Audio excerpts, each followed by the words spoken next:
നമസ്കാരം. യുക്രൈൻ യുദ്ധം വീണ്ടും അതീവ രൂക്ഷമായ ഘട്ടത്തിലേക്ക് കടക്കുകയാണെന്ന സൂചനകൾ നൽകി റഷ്യയുടെ പുതിയ ഡ്രോൺ ആക്രമണങ്ങൾ അരങ്ങേറി കഴിഞ്ഞു. കഴിഞ്ഞ ഏതാനും മാസങ്ങളായി യുദ്ധത്തിന്റെ തീവ്രത കുറയുമെന്ന പ്രതീക്ഷകൾ ഉയർന്നിരുന്നുവെങ്കിലും ഇപ്പോൾ നടക്കുന്ന വ്യാപകമായ ആക്രമണങ്ങൾ യുദ്ധം അവസാനിക്കുന്നതിന് പകരം കൂടുതൽ അപകടകരമായ വഴിയിലേക്ക് നീങ്ങുകയാണെന്ന ആശങ്ക ശക്തമാക്കുകയാണ്. റഷ്യ നടത്തിയ പുതിയ ഡ്രോൺ ആക്രമണങ്ങളിൽ നിരവധി പേർ കൊല്ലപ്പെടുകയും നിരവധി പേർക്ക് പരിക്കേൽക്കുകയും ചെയ്തതോടെ യുക്രൈനിലെ സാധാരണ ജനങ്ങളുടെ ജീവിതം വീണ്ടും ഭീതിയിലായി കഴിഞ്ഞു. യുക്രൈനിലെ തന്ത്രപ്രധാന അടിസ്ഥാന സൗകര്യങ്ങൾ ലക്ഷ്യമിട്ട് അതിശക്തമായ ഡ്രോൺ ആക്രമണം റഷ്യ നടത്തിയെന്നാണ് റിപ്പോർട്ടുകൾ. സംഭവത്തിൽ 6ഓളം പേർ കൊല്ലപ്പെട്ടതായും കുട്ടികളടക്കം നിരവധി പേർക്ക് പരിക്കേറ്റതായും യുക്രൈൻ പ്രസിഡന്റ് വോളോഡിമിർ സെലൻസ്കി തന്നെ സ്ഥിരീകരിച്ചിട്ടുണ്ട്.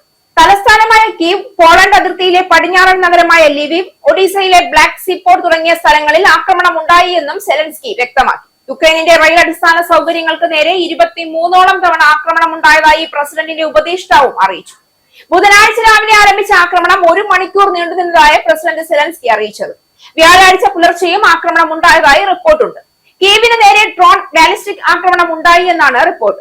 ഡ്രോണുകളും മിസൈലുകളും ഉപയോഗിച്ച് യുക്രൈൻ സൈന്യം കീവിനെ ലക്ഷ്യമിടുകയാണ് എന്ന് കീവ് മേയർ അറിയിച്ചു. നഗരത്തിൽ നിന്ന് ഒന്നിലധികം തവണ സ്ഫോടന ശബ്ദം കേട്ടതായും വ്യോമ പ്രതിരോധ സംവിധാനങ്ങൾ ഉപയോഗിച്ച് യുക്രൈൻ ഭീഷണികളെ ചെറുക്കുന്നത് കണ്ടതായും അന്താരാഷ്ട്ര വാർത്താ ഏജൻസിയായ AFPയുടെ മാധ്യമ പ്രവർത്തകനും റിപ്പോർട്ട് ചെയ്തു. ബുധനാഴ്ച യുക്രൈനിലെ 20ഓളം സ്ഥലങ്ങൾക്ക് നേരെ 800ഓളം ഡ്രോണുകളാണ് പ്രയോഗിച്ചതെന്ന് സെലൻസ്കി അറിയിച്ചു.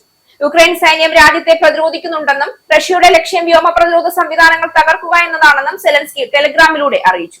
യുക്രൈൻ നടത്തിയ തിരിച്ചടിയിൽ റഷ്യയുടെ ബ്രയാൻസ് മേഖലയിൽ 2 പേർക്ക് പരിക്കേറ്റതായും 8 വീടുകൾക്കും വാഹനത്തിനും കേടുപാട് സംഭവിച്ചതായും റിപ്പോർട്ടുകളുണ്ട്.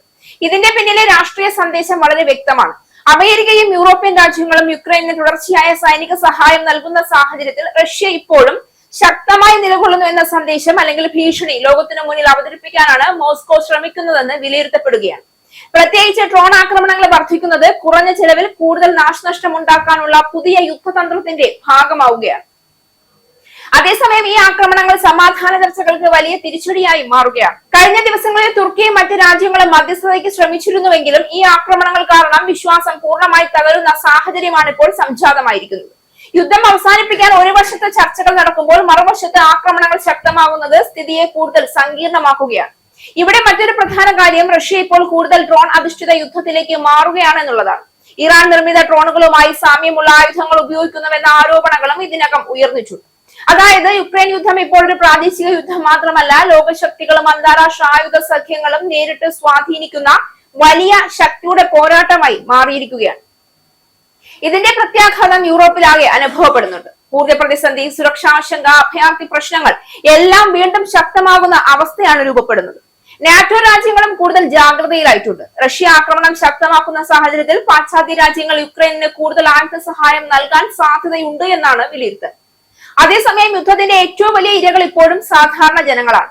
രാത്രിയിൽ സൈറൺ മുഴങ്ങുന്ന നഗരങ്ങൾ, തകർന്ന കെട്ടിടങ്ങൾ, ഭീതിയോടെ കഴിയുന്ന കുടുംബങ്ങൾ, ഇവയാണ് യുക്രൈനിന്റെ ഇന്നത്തെ യാഥാർത്ഥ്യം. ഓരോ പുതിയ ആക്രമണവും സമാധാന പ്രതീക്ഷകളെ കൂടുതൽ അകറ്റിക്കൊണ്ടിരിക്കുകയാണ്. റഷ്യയുടെ ഈ പുതിയ ഡ്രോൺ ആക്രമണം യുക്രൈൻ യുദ്ധം അവസാന ഘട്ടത്തിലല്ല, മറിച്ച് കൂടുതൽ അപകടകരമായ പുതിയ ഘട്ടത്തിലേക്കാണ് കടക്കുന്നത് എന്ന കാര്യം വ്യക്തമാക്കുകയാണ്. കാരണം യുദ്ധം നീളുന്നതിനൊപ്പം ആയുധങ്ങളും തന്ത്രങ്ങളും മാറിക്കൊണ്ടിരിക്കുകയാണ്. ഡ്രോണുകളും സാങ്കേതിക യുദ്ധവും ഇപ്പോൾ ഈ പോരാട്ടത്തിന്റെ പ്രധാന മുഖമായി മാറിയിരിക്കുന്നു. യൂറോപ്പിന്റെ ഭാവി സുരക്ഷയെ തന്നെ വീണ്ടും ചോദ്യം ചെയ്യുന്ന ഒരു വലിയ മുന്നറിയിപ്പായി മാറുകയാണ് പുതിയ സംഭവ വികാസങ്ങൾ.